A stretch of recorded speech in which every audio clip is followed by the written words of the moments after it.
no nosso estúdio um representante da Caixa Econômica Federal, Elisomar Nunes, que é gerente de negócios. Boa tarde. Boa tarde.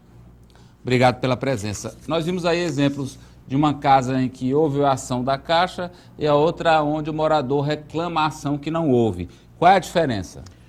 Bem, primeiro a gente precisa separar o tipo de acidente que ocorreram nas 3 unidades apresentadas pela matéria. Primeiro que a casa da televisão e a casa do pano de prato, né, são acidentes domésticos. Inclusive o acidente que aconteceu de sábado para domingo, né, de sábado à noite, ele também tem característica de acidente doméstico. O que é um acidente doméstico? O acidente doméstico ele é fruto de negligência ou de imprudência do morador do imóvel. Né? Por exemplo, você deixar um pano de prato ao lado do fogão, o risco daquele pano cair sobre as chamas e provocar um incêndio é grande. Então, a negligência da moradora, e aí não existe nenhum tipo de seguro que venha, digamos assim, dar cobertura a esse tipo de acidente. O seguro contratado pelo programa Minha Casa Minha Vida ou outras modalidades de financiamento que existem hoje no mercado imobiliário, no mercado de crédito bancário, eles cobrem acidentes que são provocados involuntariamente. Né? É o caso de um incêndio provocado por uma tempestade com relâmpago, um acidente provocado por inundações. Mas né? é feita uma perícia? E aí, nesses casos, são feitas perícias e são comprovados que não dependeu da vontade do ser humano. No caso específico, dos 3 acidentes ocorridos, por coincidência no Sigefredo Pacheco, nenhum dos 3 tem característica de vício construtivo. O que é um vício construtivo?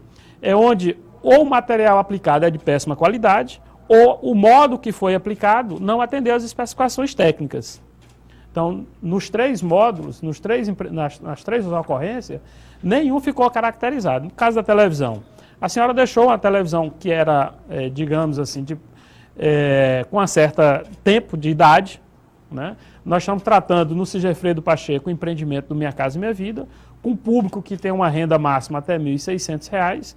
Na realidade, esse empreendimento foi entregue há 2 anos, então a renda naquela época era em torno de R$ 1.300, R$ 1.365. Então são pessoas de baixa renda, alguns com os móveis já bem antigos, né? Ou compram de segunda mão, compram equipamentos que não foram feitos manutenção adequada, consequentemente está sujeito a essa situação. A gente tem uma situação lá, o pessoal reclama muito da questão da oscilação da rede elétrica. Né? E aí, nas matérias, o primeiro indício, a primeira fala é sempre fazendo uma relação com a possibilidade de um curto-circuito.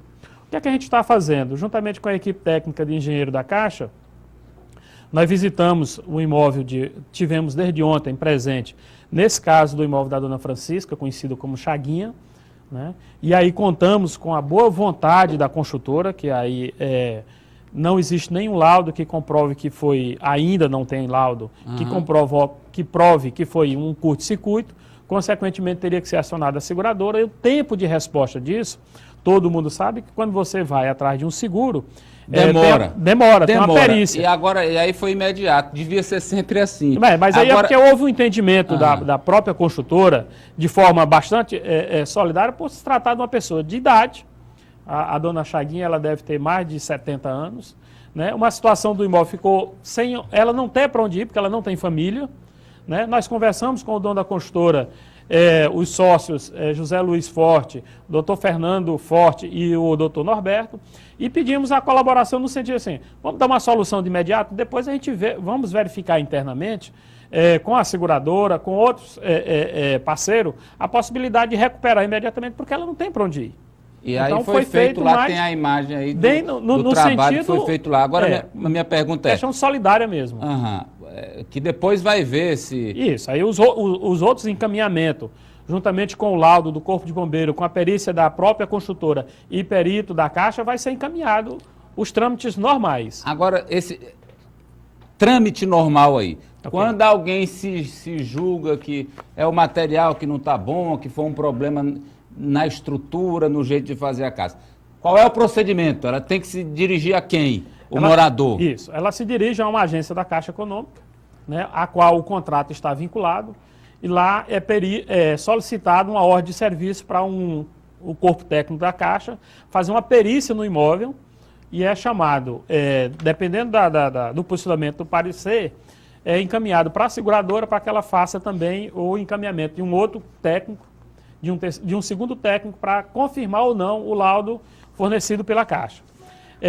Confirmado o sinistro, a seguradora assume a responsabilidade de recuperação e, caso seja por negligência, imprudência ou outro tipo de fato que seja de responsabilidade da construtora que foi responsável pela obra, a seguradora vai fazer as tratativas junto com a construtora.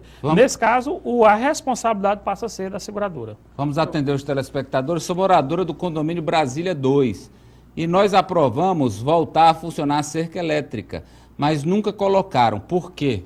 Esse aí é empreendimento do PAR, a gente tem que ver a condição da situação da adimplência do condomínio.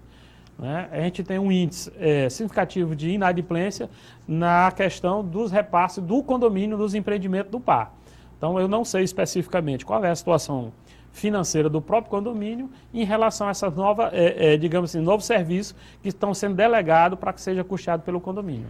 Um telespectador aqui, ele disse que é morador lá do Wilson Martins Filho. Isso. Diz que tinha rachaduras, chamou o pessoal da construtora, passaram um cimento por cima e aí quando secou, rachou de novo. O que fazer? Essa ocorrência, o ideal é que ele não procure imediatamente a construtora. Ele procura a Caixa.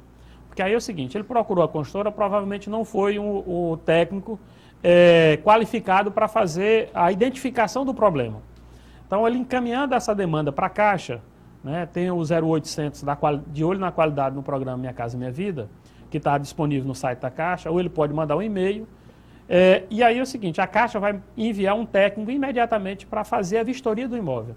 Né, porque tem que ser verificado qual é a causa, né, do problema lá, no caso da rachadura, da fisura no imóvel. Feito isso, é demandado para a construtora, se ela não atender, a Caixa faz a prestação de serviço e depois a gente aciona a construtora, né, buscando os meios legais. O Flávio pergunta, por que as casas são construídas com material facilmente inflamável?